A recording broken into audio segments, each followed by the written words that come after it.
পথে মুহূর্তে আমরা মুন্সিগঞ্জ, যেখানে আসলে শ্মশানঘাট নামে পরিচিত, ওই স্থানে নামলাম। প্রথমতে দেখছি যে শ্মশানে একটা সৎকারে কাজ চলছে। আমরা যতটুকু পারি একটু দেখাবো ভিউয়ার্স। এই প্রথম আমার দেখা এই সৎকারে কাজ, যেটা আমাদের আলমডাঙ্গা মুন্সিগঞ্জ শ্মশানঘাট, যেখানে হিন্দু সম্প্রদায়ের মানুষ বা সনাতন ধর্মের ওরা সৎকার কাজ করে থাকে। আজকে হয়তো বা কেউ কারো শুভাকাঙ্ক্ষী মারা গেছে, সেই সৎকার কাজ চলছে।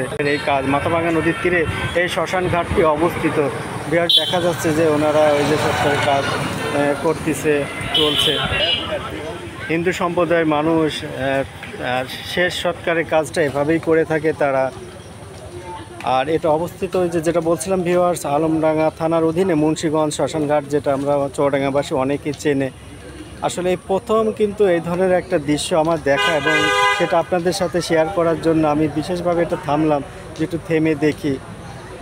এটা মাথাভাঙা নদীর তীরে অবস্থিত এই শ্মশানঘাটটি।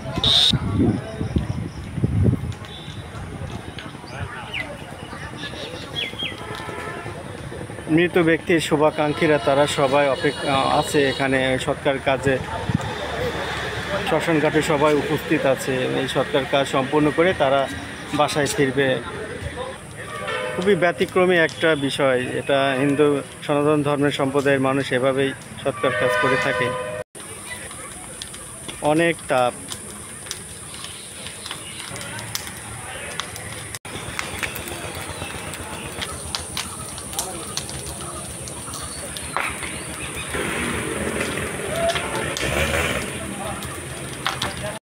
শেয়ার করব। চরম একটা অদ্ভুত অভিজ্ঞতা আমার লাইফে। এই প্রথম এমন একটা দৃশ্য দেখলাম, যেটা আপনাদের সাথে খুবই আগ্রহ ভরে শেয়ার করার উদ্দেশ্য করে আমি এই ভিডিওটা আর কি তৈরি করছি। নিজের মনের কাছে খুবই ভারাক্রান্ত একটা বিষয় লাগছে। এখানেও তো অদ্ভুত একটা ব্যতিক্রম একটা মাইন্ড সৃষ্টি হলো। মাথাভাঙা নদীর দৃশ্যটা কিন্তু অনেক অপূর্ব এবং অনেক সুন্দর।